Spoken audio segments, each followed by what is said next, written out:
I remember the exact moment I knew I was done. It was a Thursday night. Nothing dramatic, no yelling, no thrown plates, no sudden storm of rage. Just a quiet sentence, almost whispered, barely emphasized. She rolled her eyes like she was already tired of me and said, "My friends think you're just a temporary phase."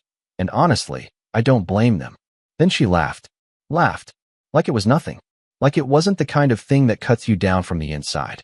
Anyway, hi. I'm Theo, 29 years old.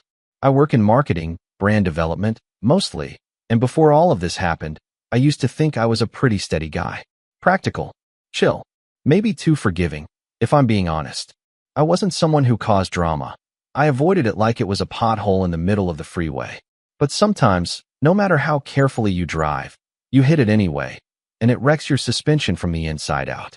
I grew up in a family where appearances were everything. I'm not talking about luxury cars or designer wardrobes. I mean emotional appearances. Keeping it together.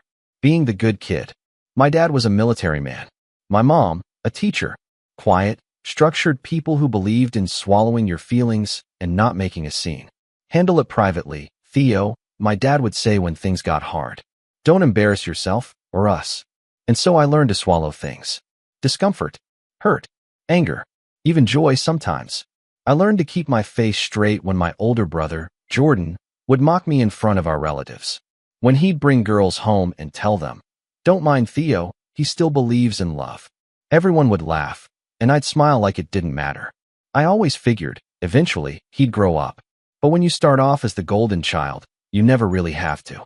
I moved out at 22 after finishing college and managed to land a decent job right out the gate. Jordan, by comparison, burned through 3 majors, dropped out twice, then got bailed out by our parents when he opened a gym that somehow never turned a profit. They loaned him 40 grand. When I asked for a $2,000 loan to cover a security deposit on my first apartment, they told me I should learn to be more independent. I didn't push back. I just worked harder. That's when I met Rachel. She was 25, sharp as a tack, and had this magnetic sort of confidence that made you feel lucky just being near her. We met through a friend at a gallery opening. Rachel worked in events, freelancing at the time, but already making a name for herself as someone who could turn a sleepy product launch into a viral experience. She was ambitious, funny, and, at first, incredibly supportive. I told her about my job, my family, my brother, and she told me I was probably too nice for my own good. I should have paid more attention to how she said it. Not as a compliment, but as an observation. Like it was a warning. At first, everything felt like a dream. We moved in together after a year, her idea, actually. She said splitting rent would help us both, and honestly, it did. I was making enough to support myself, but not enough to feel like I could breathe. She found us a loft with brick walls and tall windows, the kind of place that made you feel like you'd finally made it. I paid my half, never missed a month. She decorated, hosted, made it look like something out of a magazine. And I was happy to let her take the lead on that. It was her world. I just wanted to build a life inside it. But somewhere in year 2, something started to shift. Subtle at first. She started spending more time on her phone when we were out together. More girls' nights. More weekends, networking. I didn't mind. She was allowed to have her space, her friends. I'm not controlling. But the way she started talking to me changed. I went from babe to can you do me a favor more often than not. She rolled her eyes more. Sighed when I didn't get her references. Laughed a little too hard when her friends teased me for working a desk job instead of being an entrepreneur. The worst part? I excused all of it. I kept telling myself she was just stressed or tired or reacting to the pressure of trying to scale her event business.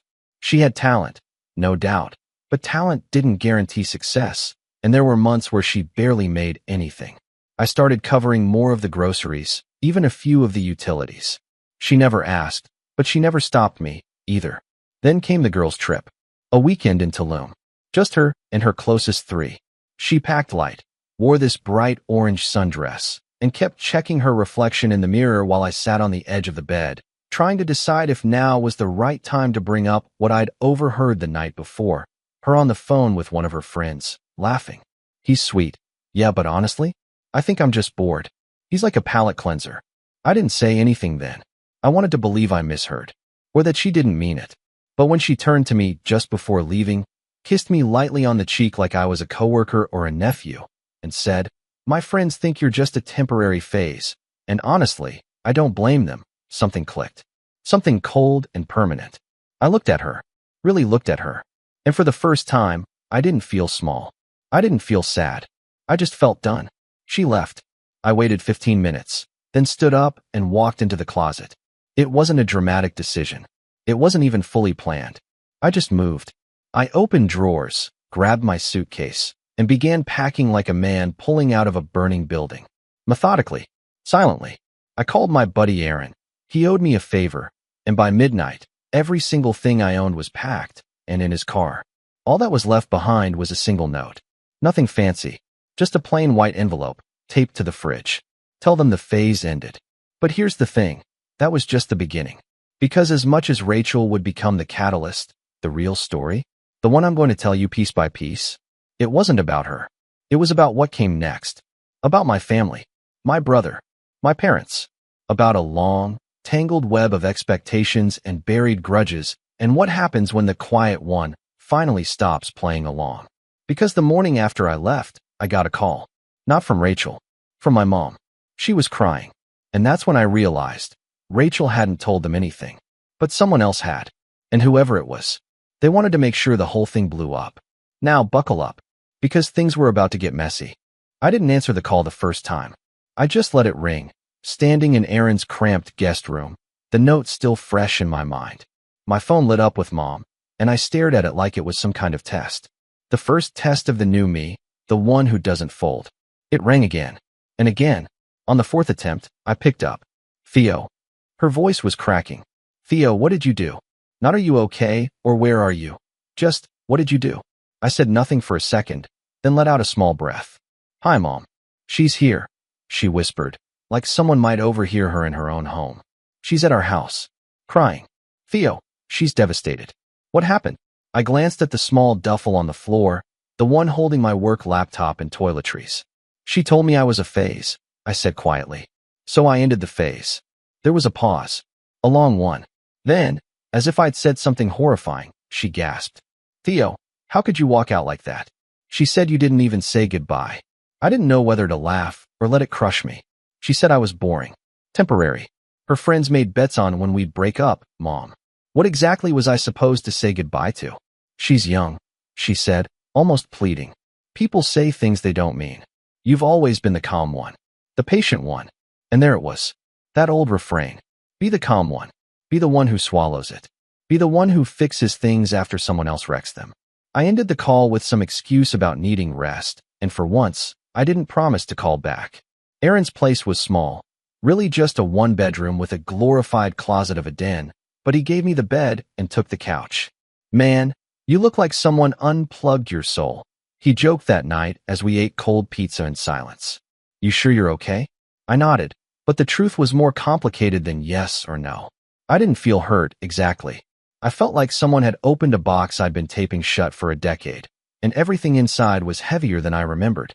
The next few days were a blur of work calls, awkward text messages from mutual friends trying to play neutral, and a few emails from Rachel I didn't open. But what I didn't expect, what hit me out of nowhere, was the voicemail from Jordan. "Hey, little bro," he said, drawing out the nickname like he always did when he was about to say something smug. "Heard the news. Gotta say, didn't think you had it in you.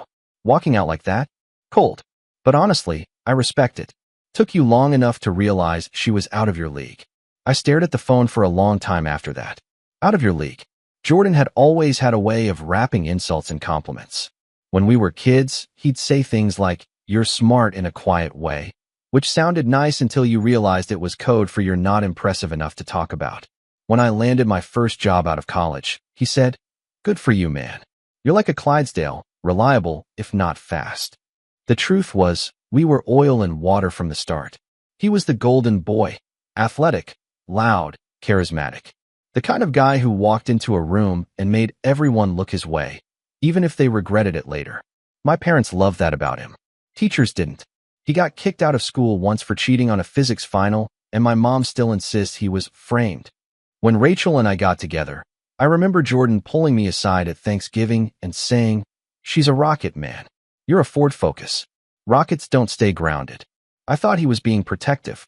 Now I knew better. A week passed. I didn't respond to Rachel's texts. I didn't return my mom's calls. I buried myself in work, trying to keep a grip on the version of myself I was building, someone who didn't get dragged back into toxic loops. Then came the birthday dinner. It was my mom's idea. Just family, she said in the voicemail. It would mean a lot to me if you came. No pressure. Just please. I thought about skipping it. I really did. But something in her voice felt different this time. Not demanding. Not passive-aggressive. Just tired. And I figured, fine, one dinner. One polite hello. I'd bring a bottle of wine, stay an hour, and slip out before anything could get messy. I should have known better. The moment I walked into my parents' house, something felt off. My mom greeted me with a hug that lingered just a second too long. My dad gave me a silent nod, like I was a colleague he hadn't seen in years. And Jordan? He smirked from the couch, legs spread wide like he owned the place, sipping whiskey like it was a photo shoot. And then I saw her, Rachel, sitting at the dining table like nothing had happened. She stood up when she saw me, all soft eyes and trembling lip. Theo, she said quietly. I didn't know you'd be here. I froze. Looked at my mom. You invited her? My mom looked like a deer caught in headlights. She reached out. She said she wanted to apologize. I thought, maybe you two could talk. I couldn't breathe. I left, I said slowly. I moved out. I wrote a note. This isn't miscommunication. This is over. Rachel looked down, tears welling up. I just thought.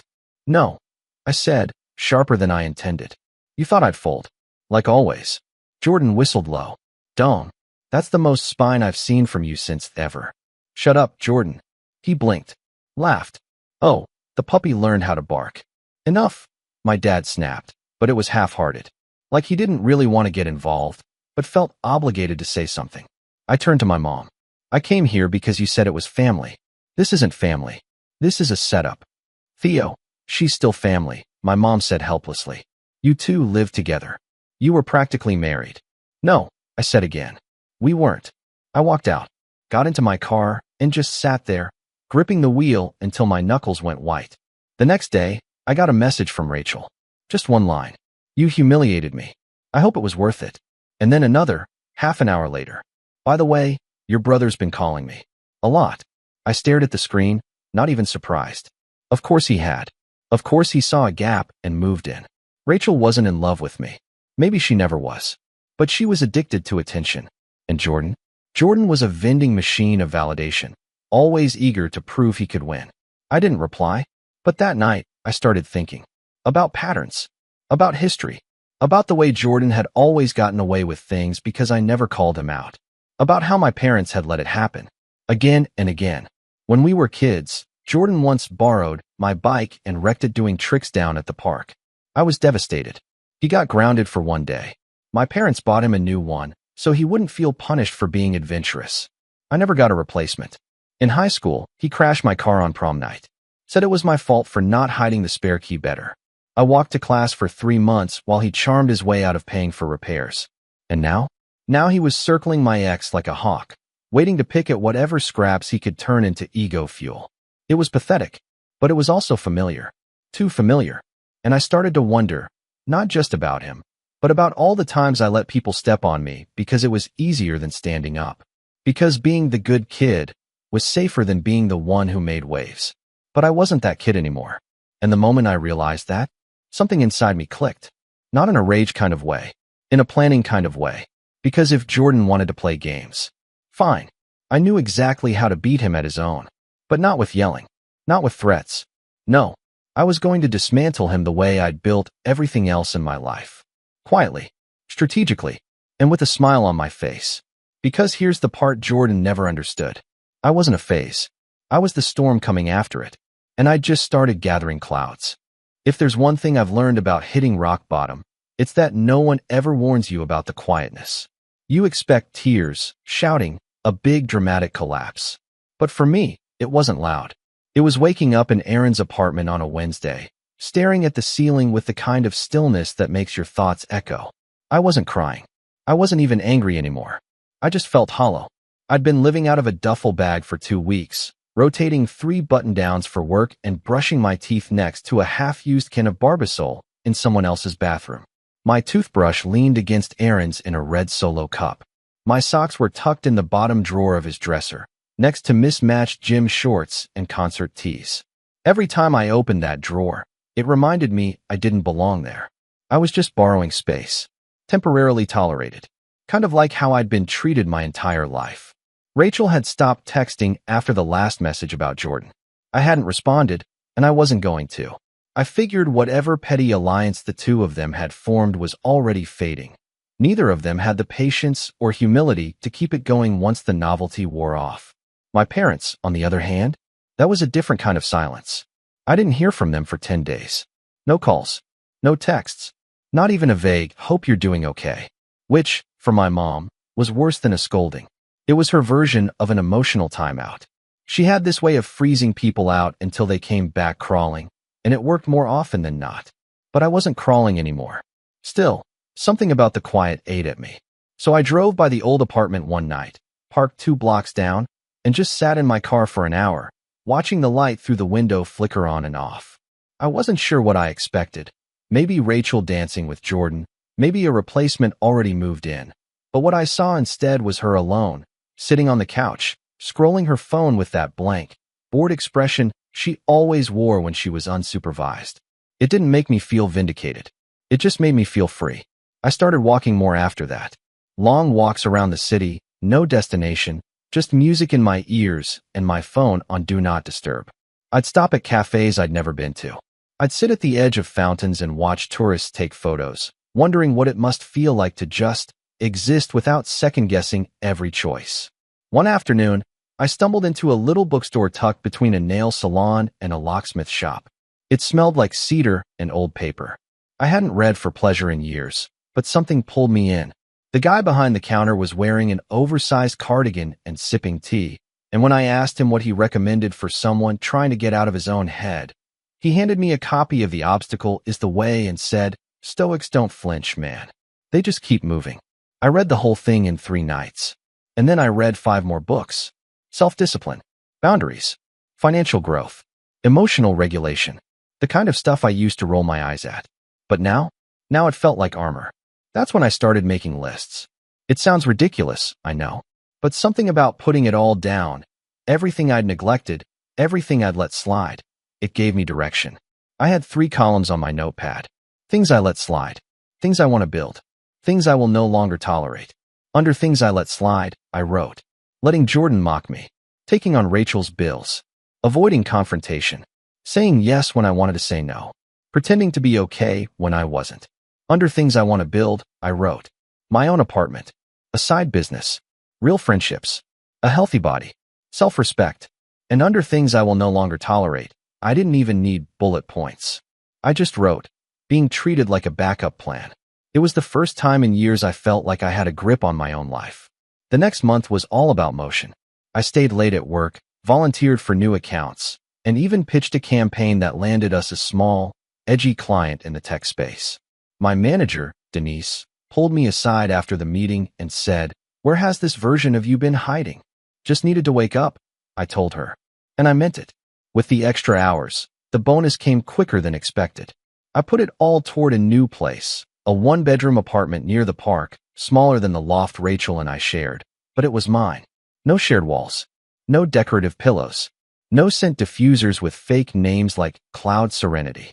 I painted one wall navy blue, got a couch I actually liked, hung up a framed print of a mountain range with the quote, "The man on top of the mountain didn't fall there." Aaron helped me move in and grinned the whole time. "You look like a man who just escaped prison," he said, handing me a beer on the first night. "Feels like it."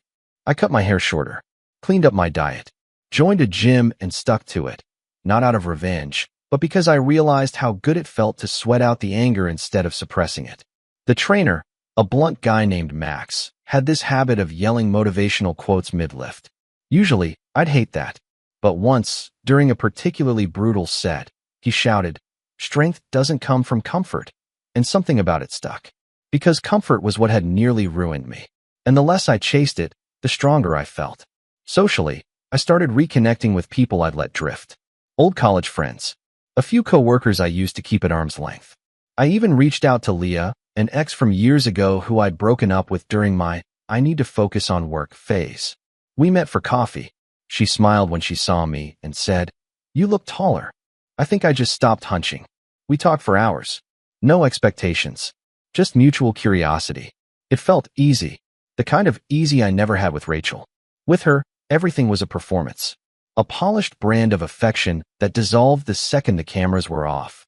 But with Leah, I laughed without rehearsing at first. By month 3, I was thriving quietly. No Instagram posts. No grand declarations. Just slow, steady progress.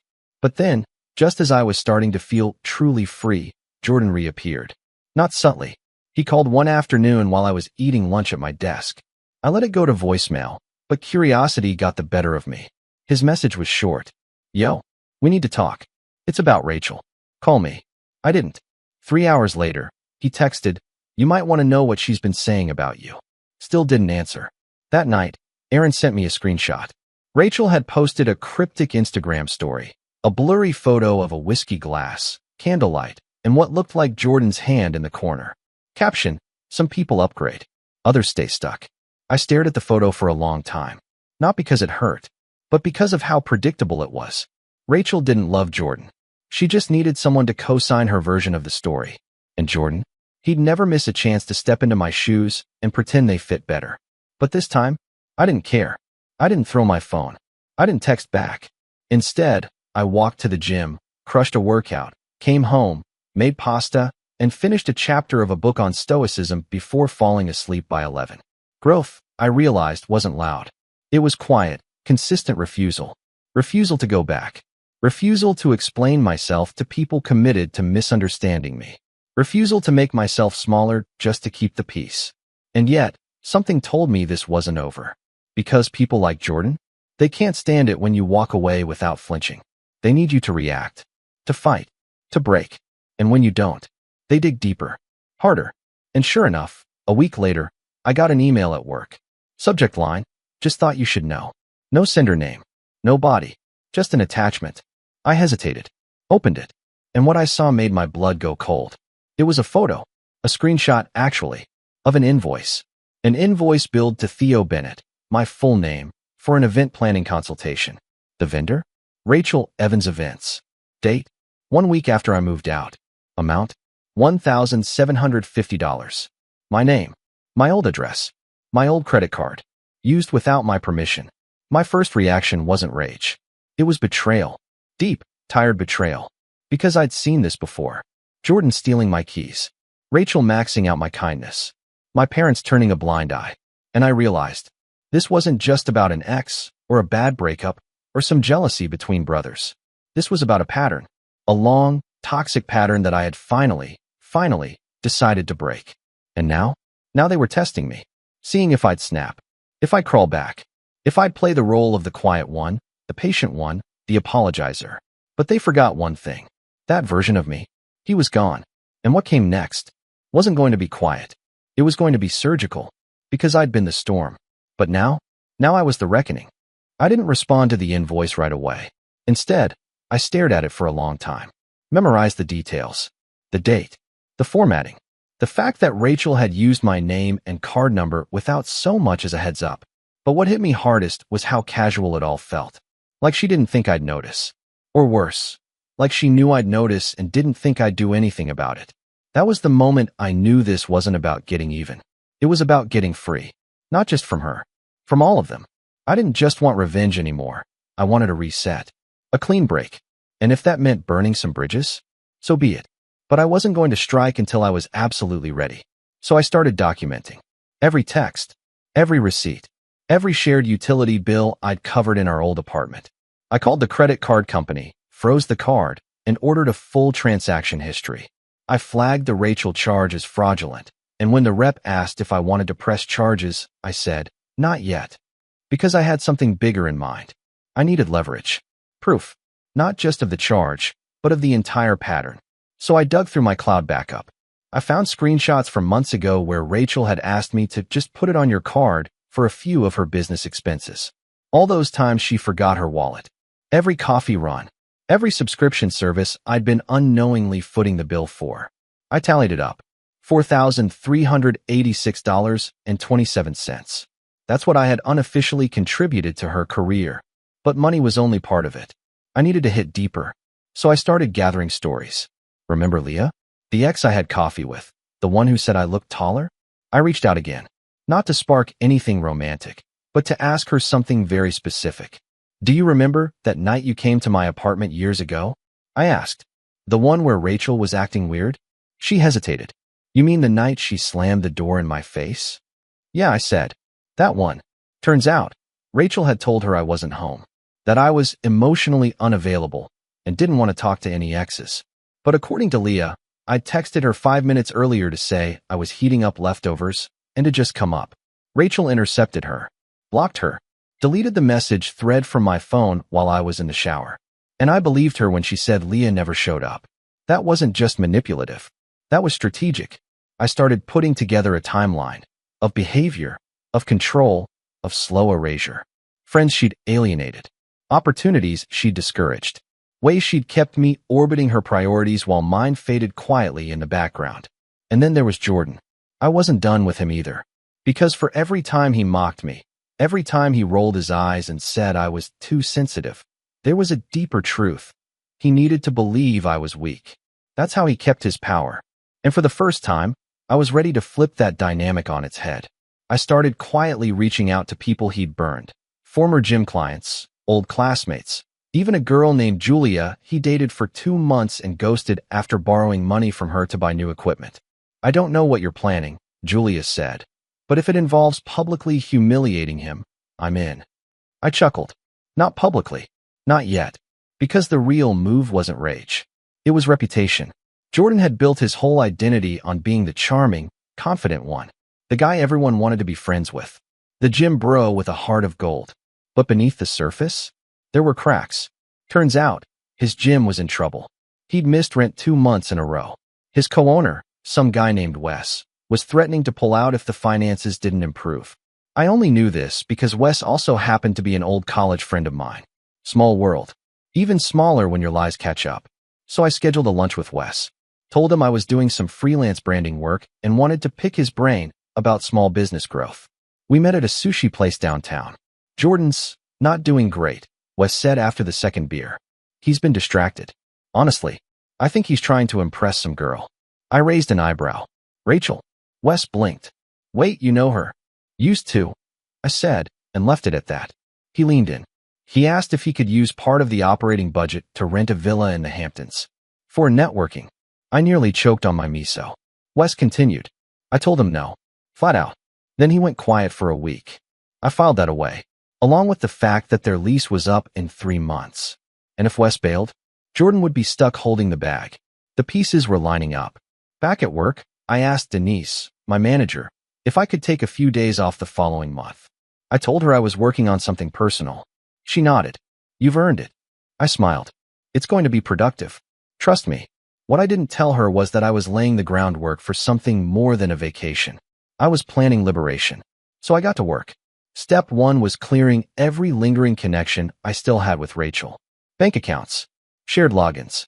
Social ties. I pulled my name off the old utility bills, changed my email passwords, and even deactivated the Spotify account she still used. Petty? Maybe. But necessary. Step 2 was leveraging what I'd learned about the invoice. I called Rachel. First time we'd spoken in months. She sounded surprised. Theo. Just a quick call, I said. Wanted to let you know I saw the charge. She hesitated. What charge? For your event planning consultation. The one billed under my name. I owe that. Her tone shifted instantly. It was just a mistake.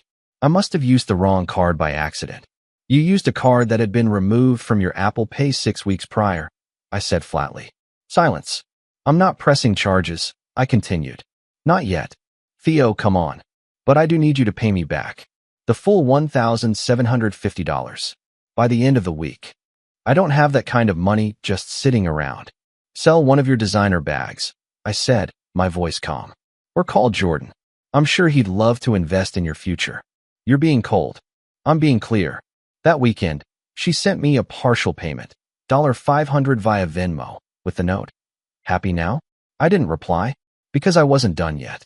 Step 3 was quiet reputation management. I started working with a friend of Aaron's who specialized in personal branding.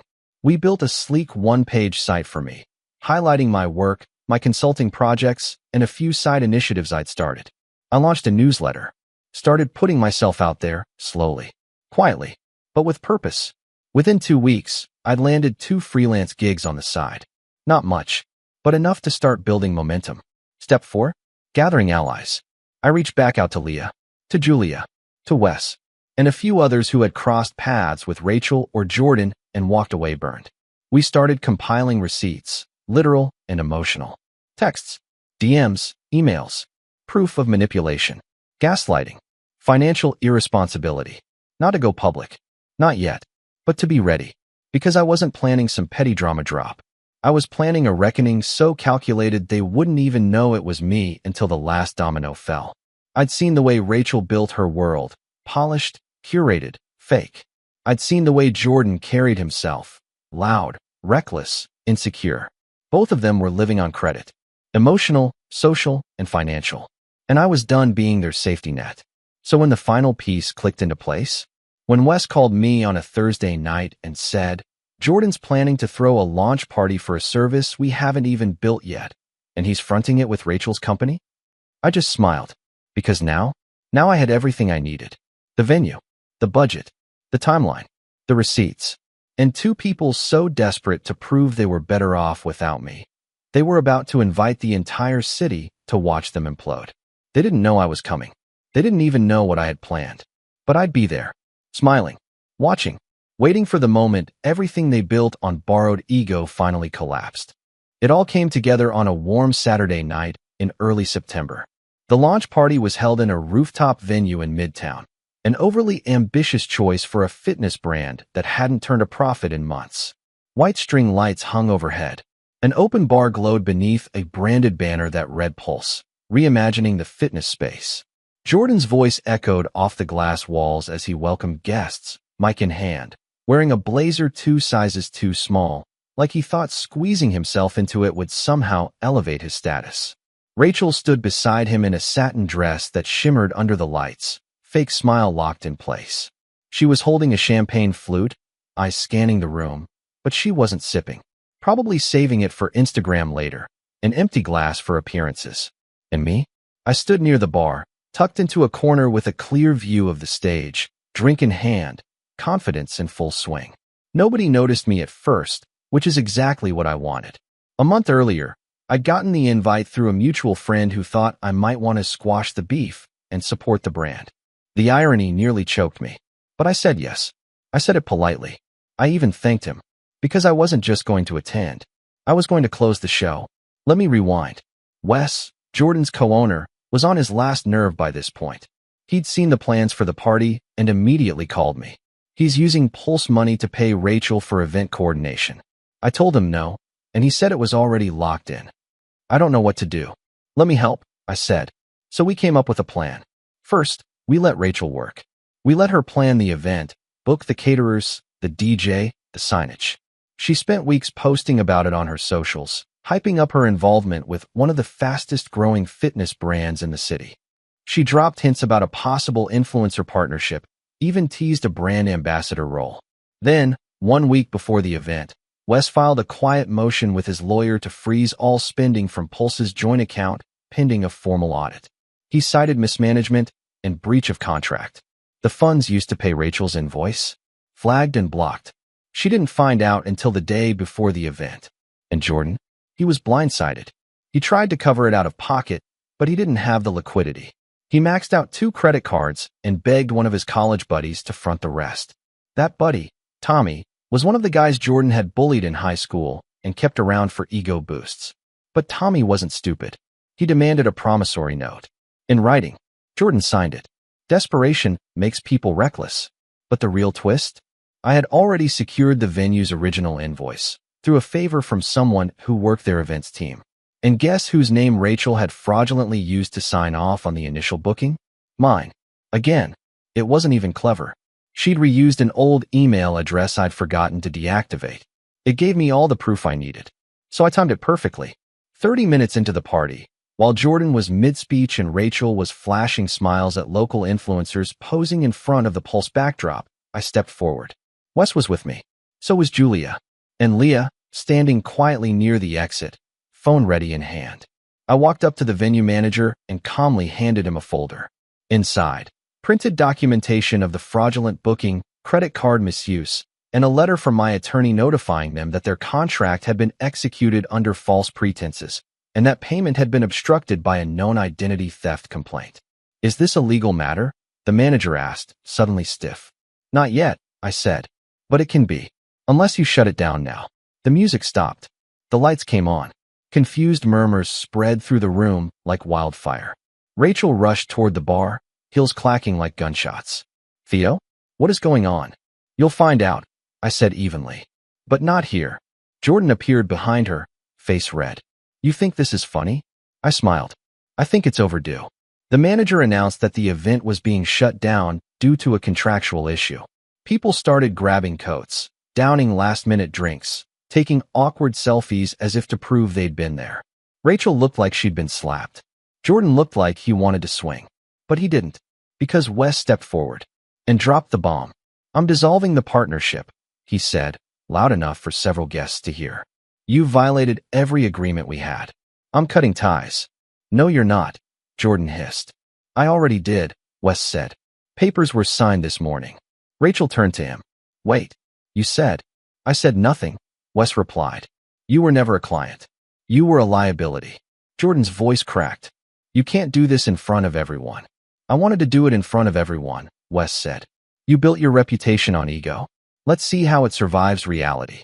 It was a bloodless execution, a slow unraveling of their carefully woven image. Rachel tried to salvage it. She posted a story later that night claiming the event ended early due to unforeseen noise ordinances. But too many people had seen the truth. And it only got worse from there.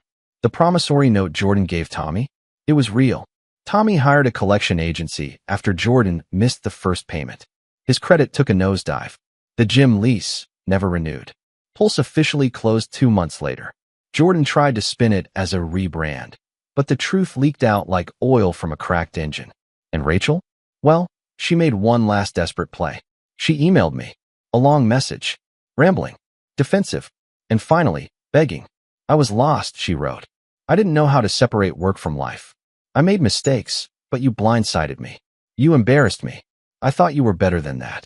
I didn't reply, but I did forward the email to her newest client, who dropped her within a day. You see, when someone builds their life on illusion, the moment reality touches it, even slightly, it all comes crashing down. And all I had to do was show up with the truth. No shouting, no threats, just facts. And now I live in peace. I've moved to a new apartment across the city. Quiet neighborhood. Real friends. Wes and I still grab drinks sometimes. Leah and I stayed close. Closer than expected, honestly, and we've been talking about starting something together. A creative agency, maybe. Nothing big, just something real. And my parents? We've had a few difficult conversations. They didn't understand at first. My mom thought I was being cruel. My dad called it dramatic. But I told them one thing that made it stick. You taught me not to make a scene. But maybe the problem wasn't the noise, it was the silence. I'm not the same man I was. And thank God for that. Because sometimes you have to be dismantled to realize you were never built right in the first place. So if you're waiting for the final line, the one that wraps it all up, here it is. Tell them the phase ended. And this time, it didn't come back.